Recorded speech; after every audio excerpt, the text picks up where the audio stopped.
everyone! So hello, nandito tayo sa Digman Halo-Halo. We're gonna ask Sir about sa kanilang mahiwagang halo-halo. So, ating alamin kung gano'n nga ba katagal yun. Like, imagine mo, 1970 to 2024. Still standing Grabe. Let's watch it.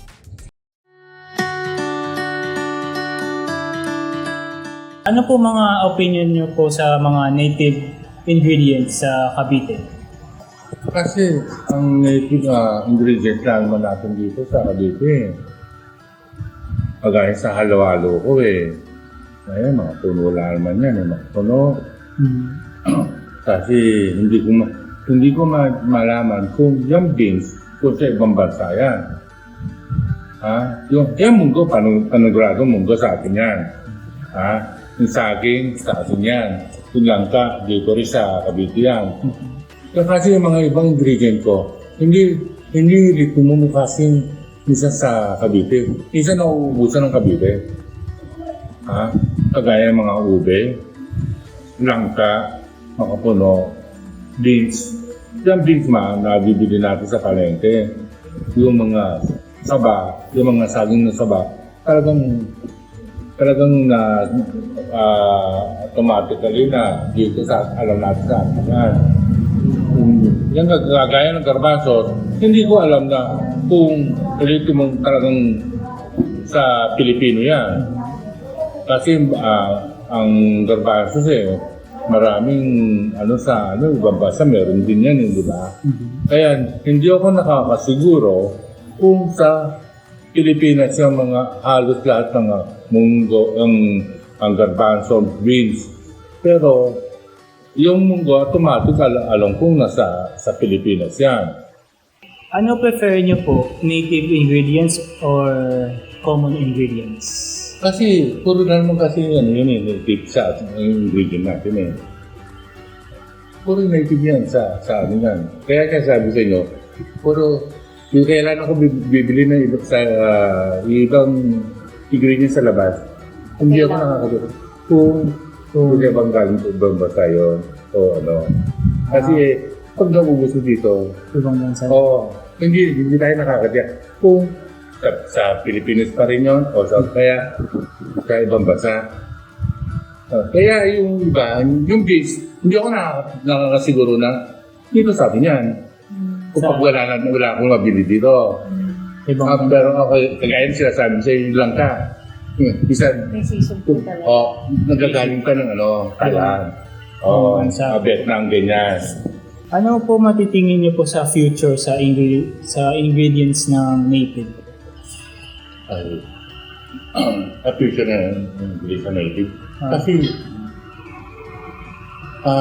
mas masarap kasi, kasi dito, mas masarap yung ingredient ng native. Mas masarap ang lasa ng native. Kasi ito kasi minsan nabibili natin na pressed. Kaya kasarap na native dito sa atin. Fresh. Hindi Fresh and pure. Hindi kagaya sa ibang Export pa po. Travel pa. Nila, may yellow. Pinipreserve pa nila. Pinipreserve nila sa gaya langka. Preserve nila yun. Sa yellow bago hindi kagaya ng langka pagka-press. Masarap kami. Kahit na, kasi yung bibili mo, humay na. Humay na. Naman na. Humay na yun. Yung ready na pa. Ready na. Tapos gagawin mo lang. Titilarin mo kasi kung luluto mo na malalaki, yung alalaki ng umawang pa kamahalinan. Kaya ginagawa ko, tinitilat ko. Halimbawa sa isang langka, gagawin ko 4 na praso. Ginagawa ko, tinitilat ko. Ang isang langkang laman na langka, na pag biniyak yun, may kasamang buto. Aalis mo yung buto, tapos yun, pag titirarin ko sa 4 yun. Hindi ko niluluto ng buo-buo dahil baka makahirin sa tao. Ano nyo po yung town nyo po i-encourage tong native ingredients sa town nyo? Saan? Paano niyo po i-encourage yung native ingredients sa town? Sa mismong town niyo po, sa Digman? Kasi kinagisnan ko na yan eh. Yung mga ingredient yan, kananay pa kasi yan eh. Yung mga, itong halo-halo, tindahan itong halo-halo na ito kananay pa to. Anak na ako. So, past heritage. Okay. Nanay pa to. Dalaga pa kasi nanay. Kung aanin yung history ng halo-halo namin. Dalaga pa nanay, nagtitinda ng halo-halo. Panahon pa ng ako, nagtitinda ng halo-halo nanay. Okay. Kasi ang ginagamit ng nanay noon, wala pang gatas noon. Gata na nyog. Ang pinakagatas niya. Kasi noon wala ako kasing gatas eh. Kaya gata na nyog ang ginagamit ng nanay noon sa gumagawa siya ng halo-halo.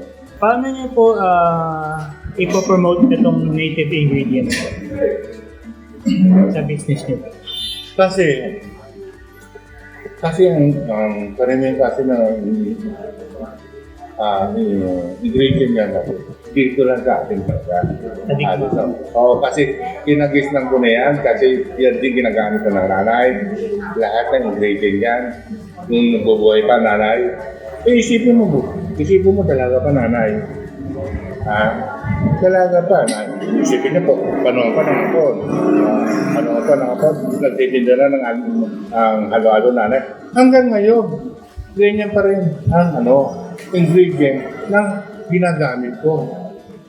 Kasi sa haba ng isipin mo, binabalik-balikan ng tao ang halo-halo ko. Kung hindi maganda ang pamproseso mo sa pagluluto ng halo-halo, hindi ka babalik-balikan ng tao. Saka hindi ako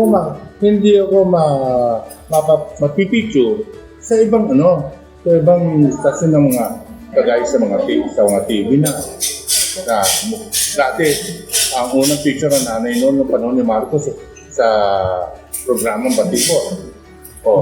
Panahon ni Marcos yun, wala pa kayo noon. Kaya dinadala nila ang mga ibang bansa na kumain ng halo. Kaya ako, minsan ngayon, nakikita nyo, ako na yung makikita nyo sa TV. Mukha ako na.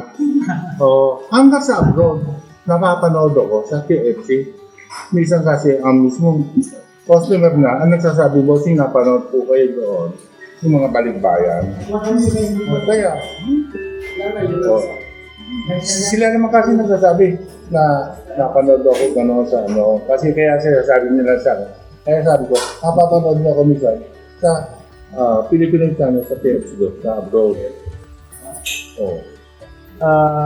Paano niyo po nai-endorse to sa mga people po? Yung Pagaya, minsan, interview na ako sa TV. Ang dami, kasi sa 7, marami nag-interview sa akin. Ang unang interview sa akin dito, sa TV, sa unang hirit, igil pa. Nagsunura na yan. Yung mga, sa 7 marami, pinag-guest sila. So, sa 3 beses na ako nukunan ni Jessica. So, dito, 2 beses kami nag-guest sa Bulaga, sa Mike Enriquez, nung buhay ko si Mike Enriquez. Pati telephone number namin, ineri ni Mike Enriquez. Kaya ang telephone number walang oras, maya-maya natulog may tumatawag nila sa Unang-unang nakin ang interview sa akin sa unang hirit, tapos daw ko pinakita sa unang hirit paano pagluluto ng leche flan. Tapos si Jessica Soho, siyempre pagluluto ako ng ube, doon ko rin ipinakita sa kanya paano pagluluto ng ube. Pero sa iba, ayaw ko na ipakita. Anong po tingin niyo po sa mga blended cuisines and yung mga sustainability nila? Kasi, kailan naman kasi nagamit yung gata na nyog. Wala pa kasing gatas noon. Wala pa kasing gatas noon. Kaya sinabi ko sa inyo, yung gata na nyog, masyadong maraming proseso. Di ba? Bibiyakin mo yun, kukutuloy mo yun, di ba? Tapos, bibigay mo yun, sasalahan mo yun. Hindi kagaya ng gatas. Kasi ang gatas, iba-ibang klase rin ng gatas, di ba? Magandang klase ng gatas ang inaanom namin. Kagaya ng Alpine. Siyempre ka, nagsusulputan niya yung mga iba-ibang klase ng gatas. Siyempre ka, tinitigman na namin niya kung anong klase ng gatas. Oo. Tinitest. Tasting. Tasting. Tinetest niya. Parang nagluluto siya ng ulam. Titigman niya kung ano lasa. Kung masarap o hindi. Di ba? Pero, noon natin kumain na nanay yung gatas ng Alpine. Titigman na nanay, hindi nakamalis nito. Alpine. Kasi masarap na po. Oo. Iba kasi ang lasa ng gatas ng Alpine. Kasi mga iba. Iba-ibang ng gatas. Paano niyo po tingin sa mga combining or different cooking techniques sa mga Cavite ngayon? Sa akin ang technique ko hindi ko binabago recipe ng nanay. Tuloy-tuloy pa din siya. Oo, parang friend. Kung ano yung recipe ng nanay, yun yung natutunan ko. Yung pa rin yung ginagamit ko. Yung pa rin ang ginagamit ko sa recipe niya. Kung ano, paano pagluluto. Gaano po important po i-preserve yung mga native ingredients po? Importante talaga lahat. Kasi, halos sa iba kasing bansa na mga ingredients, pero may mga chemical na halos hindi kagaya sa atin. Kagaya sa Pilipino, yung munggo, madali lang mga munggo. Hindi na pre-preserve na yan. Di ba? Fresh lang gusto. Fresh lang talaga. Oo. Kaya gaya yung sinasabi ko, langka, makapuno. Fresh. Kailangan fresh. Para mas masarap ang lasa. Oo. Kung kumbaga, kung walang mga ingredients na nakukuha dito dahil na paubos na nga po, ang ginagawa niya, nag-source out po talaga kayo sa ibang lugar para lang makuha yung ganong same na Kasi sa parting Cavite, pag naubusan ako, tago na ako sa parting Batangas, Laguna yan. Ganyan. Kasi meron naman kasing palengke sa Tanawan, may baksakan ng gagaling parting mga ibang probinsya. Opo. Pero sa Pilipinas pa rin. Opo. Oo.